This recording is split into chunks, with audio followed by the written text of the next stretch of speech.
G'day guys, Borgy here. Well, one of my favourite things to do when I'm camping in the bush is camp cooking. And one of my favourite recipes to cook up is slow cooked lamb shanks. One, because they're super simple and they taste beautiful. And the second reason is because all of the ingredients last pretty well when you're camping and forward driving. Grab yourself 2-3 lamb shanks, 1 brown onion, and also get about 2 cloves of garlic as well. We've got some pitted dates, some balsamic vinegar, and just a little bit of olive oil.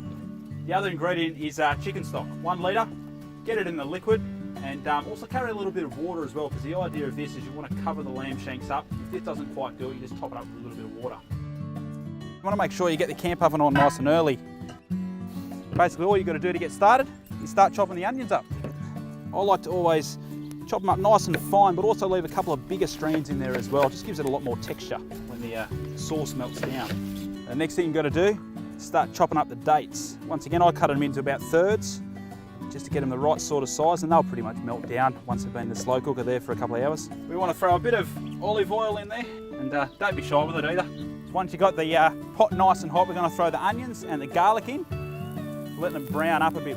You'll get a nice sizzle just as they pop in there as well. It'll let you know you've got the right temperature.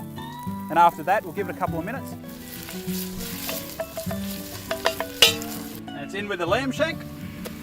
Then we want to give it a good stir around. And that really is the key to this actually, when you're browning the lamb shanks over high heat. It doesn't sit there and just burn. It mixes all the onion over the shanks as well.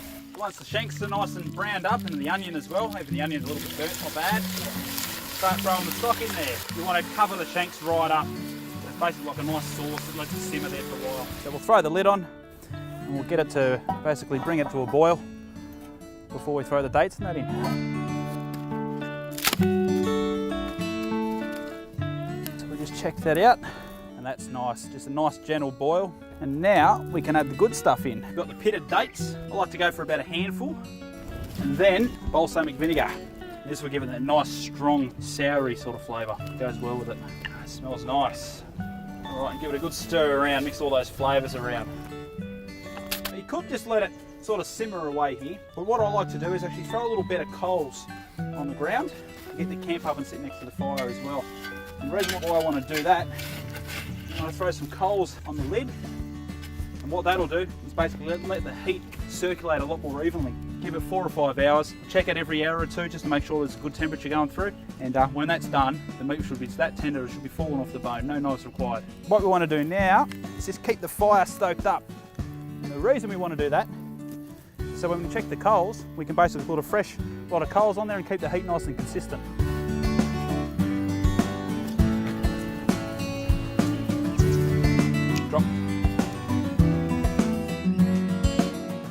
We'll check this out. It's been about 2 hours now, so I just want to make sure there's still plenty of heat in there. Make sure she's still cooking. Clean all this off so we don't get anything in the bowl. Oh, beautiful. And get the heat right around there, and that's come together just nicely.